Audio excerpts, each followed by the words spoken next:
नमस्कार कराते global one के। आइए जानने की यह कोशिश करते हैं कि भारत में सरोगेसी की प्रोसेस क्या है, सरोगेट मदर क्या होती है, आईवीएफ प्रोसेस क्या होता है और थ्री पेरेंट बेबी क्या होते हैं। ये सब बातें जानने से पहले थोड़ा सा 2-3 पॉइंट हम लोग जान लेते हैं कि नॉर्मल रूप में बायोलॉजिकल प्रोसेस से एक बेबी का बॉर्न कैसे होता है। जैसे देखिए, इसमें एक नीड पड़ती है मेल पार्टनर की और एक नीड पड़ती है फीमेल पार्टनर। जब कभी भी मेल का स्पर्म, इसकी कुछ स्पेसिफिक कंडीशंस होते हैं जिस केस में मिलेंगे, बट समझिए जब मेल के स्पर्म एंड फीमेल के जो एग हैं ये दोनों आपस में मीटिंग करते हैं। इस मीटिंग को साइंस के लैंग्वेज में फर्टिलाइजेशन कहा जाता है। फर्टिलाइजेशन कहा जाता है। ये फर्टिलाइजेशन के बाद जो चीज बनता है उसको हम लोग कहते हैं एम्ब्रियो। और आगे चलकर यही एम्ब्रियो डेवलप होते होते होते एक हेल्दी बेबी का रूप लेता है और 9 महीने बाद एक बेबी का बॉर्न होता है। ये जो है ये पूरी प्रोसेस होती है जो नॉर्मल बायोलॉजिकल प्रोसेस कहलाती है किसी बेबी के बॉर्न लेने की। ये नॉर्मल प्रोसेस है। अब आप समझ लीजिए एक और शब्द आया है इसी में, आईवीएफ क्या होता है। आईवीएफ इसका पूरा नाम होता है इन विट्रो फर्टिलाइजेशन। समझिए, जब कभी भी ड्यूरिंग द इंटरकोर्स कोई फीमेल कंसीव नहीं कर पाती है तो हम लोग क्या करते हैं कि लेब में कंसीव की यानी फर्टिलाइजेशन की प्रोसेस को कराया जाता है। मतलब कि फीमेल पार्ट से ये जो मेल और फीमेल है, मेल का स्पर्म और फीमेल का एग लेंगे, ये जो फर्टिलाइजेशन का प्रोसेस है इसको जब लैब में कराते हैं तो इसको हम लोग कहते हैं IVF, in vitro fertilisation process. ये दो वर्ड आप समझ चुके हैं। अब हम लोग समझते हैं सरोगेसी क्या है।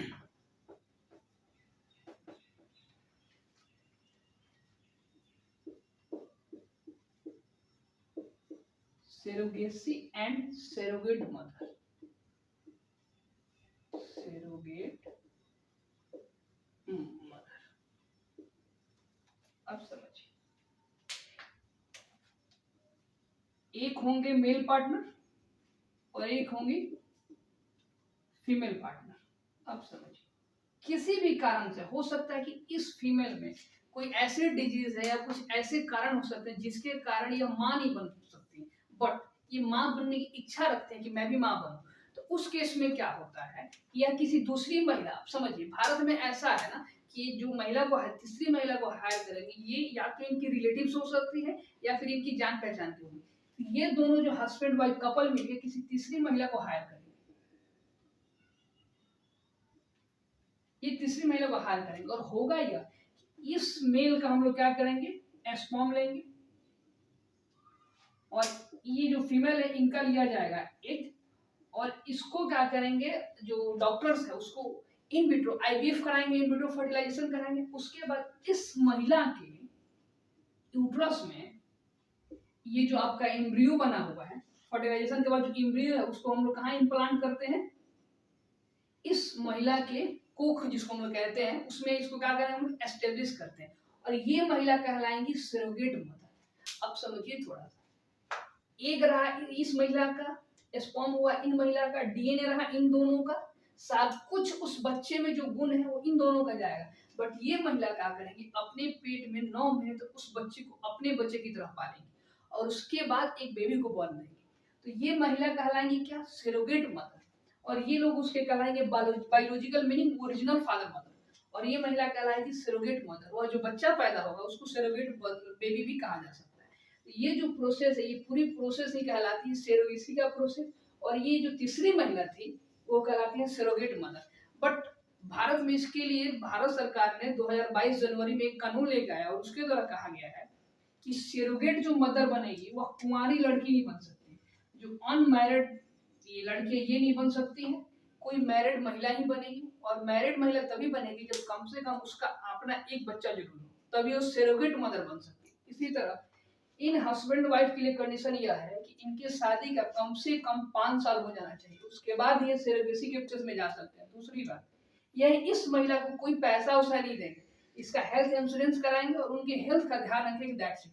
उनके लिए कोई पैसा नहीं दिया जाएगा। क्योंकि इसके पहले क्या होता था कि बहुत सारे विदेशी लोग आकर भारत में कम पैसे में बहुत सारी कुंवारी लड़कियां सरोगेट मदर बनने की तैयार होती थी और इसका गलत यूज किया जा रहा था। इसीलिए भारत सरकार ने इसको बैन कर दिया कि नहीं, कुंवारी लड़की नहीं बन सकती है, उसकी कुछ लीगल प्रोसेस और सबसे इंपॉर्टेंट प्रोसेस है कि तीनों व्यक्ति जो सेरोगेसी प्रोसेस में इन्वॉल्व होंगे वो के पास भारत की सिटीजनशिप होना चाहिए। यही टोटल प्रोसेस। इसका एग्जांपल है जैसे कि आपको ये हीरोइन है जो योगा करती हैं और तुषार जो है उनका भी बच्चा IVF सेरोगेसी के द्वारा ही हुआ है। ये प्रोसेस। अब हम लोग समझते हैं 3 पेरेंट बेबी क्या होता है। हाँ, एक नाम जो है सेल्फा शेट्टी का जो बच्चा हुआ वो भी सेरोगेसी प्रोसेस के द्वारा ही हुआ है। अब हम लोग समझ लेते हैं कि 3 पेरेंट बेबी कंसेप्ट क्या है। 3 पेरेंट बेबी क्या है। 3 पेरेंट बेबी को हम लोग समझे उसके पहले आप एक चीज समझिए कि किसी भी बच्चे में जो कोई एक ऐसी बीमारी जिसका इलाज नहीं हो सकता है उस बच्चे में आता है, उसकी पूरी चांस होती है कि वह बीमारी मदर साइड से बच्चे में जाता है। तो मदर साइड से बच्चे में उस बीमारी को कैरी कौन करता है, तो जो उसको कैरी करता है उसको DNA या जीन बोला जाता है। जीन का और जो स्मॉलेस्ट पार्ट है DNA का और स्मॉलेस्ट पार्ट होता है वही जीन होता है। ये दोनों कैरी करते हैं। अब होता है इसमें क्या है समझिए। एक ये हुए यहाँ समझते हैं हम लोग, ये है फीमेल और इनके हैं मेल पार्टनर। तो इनसे हम लोग क्या लेंगे, एग लेंगे और इनका क्या होगा, स्पर्म होगा। और 3 पेरेंट बेबी इसलिए कहा जाता है कि इसमें 3 व्यक्ति इन्वॉल्व होंगे और इसमें फिर एक तीसरी महिला को हायर किया जाता है। ये जो तीसरी महिला इसका भी हम लोग लेते हैं एग और इस महिला का एग और इनका स्पर्म। अब समझिए इस महिला का जो माइटोकॉन्ड्रिया होगा क्या होगा,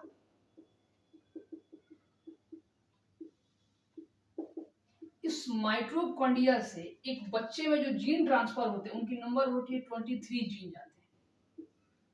और यही वो 23 जीन्स हैं जो अगर महिला में कोई ऐसी बीमारी जिसका इलाज नहीं हो बच्चे में भी लेके चले जाए। तो ये 3 बेबी पेरेंट में क्या होता है कि इस महिला का जो एग था उस एग से हम लोग इस महिला के माइटोकॉन्ड्रिया को रिमूव करते हैं और जब इसके माइटोकॉन्ड्रिया को रिमूव कर देंगे तो इसका केवल बनेगा न्यूक्लियस और इसका जो बचा हुआ न्यूक्लियस है इस महिला का जो एग है इस महिला के माइटोकॉन्ड्रिया तो होगा और इसके हम लोग न्यूक्लियस को हटा देंगे। अब आपका सवाल आएगा कि इस महिला के न्यूक्लियस को क्यों हटाएं। इस महिला के न्यूक्लियस को इसलिए हटा दिया जाएगा ताकि इस महिला का DNA उस बच्चे के DNA में ना जाए और इस महिला का न्यूक्लियस इसके एग में लाके हम लोग एस्टेब्लिश करते हैं और उसके बाद फर्टिलाइजेशन की प्रोसेस होती है और फिर जो एम्ब्रियो बनेगा इसके स्पर्म और इस महिला के एग से जो एम्ब्रियो बनेगा उस एम्ब्रियो को हम लोग क्या करेंगे, पुनः इस मदर की जो ये यूट्रस है उसमें हम लोग एस्टेब्लिश कर देंगे। और देखिए इस पूरे प्रोसेस में कितने लोग लगे हैं, टोटल 3 लोग लगे, इसीलिए इसको 3 पेरेंट बेबी कहा जाता है। और भारत में काफी अभी चलने वाली प्रचलित टेक्निक हो गई है क्योंकि कि बहुत सारे जो जेनेटिकल डिजीज है जिनका इलाज संभव नहीं है उसको इस 3 पेरेंट बेबी के द्वारा इलाज किया जा रहा है और इस प्रोसेस के द्वारा भारत में बच्चे को जन्म दिया जा रहा है। Thank you very much.